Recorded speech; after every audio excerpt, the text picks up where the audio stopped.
Tarehe 26 kulikuwa na mkutano mkubwa sana wa wanaume, yaani ilikuwa ni event kubwa sana ya wanaume. Mimi binafsi nilipata wasaa kidogo tu kuweza kusikiliza kilichokuwa kinazungumzika.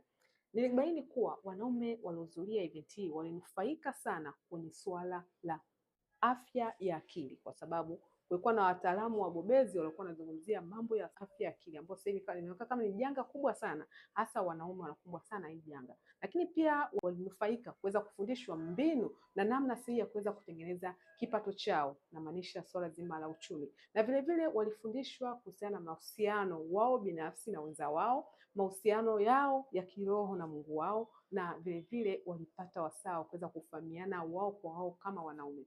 Waliongea mambo mengi sana na ya muhimu. Kikao cha pili cha wanaume, hakikisha unahudhuria kwa wivu mkubwa sana.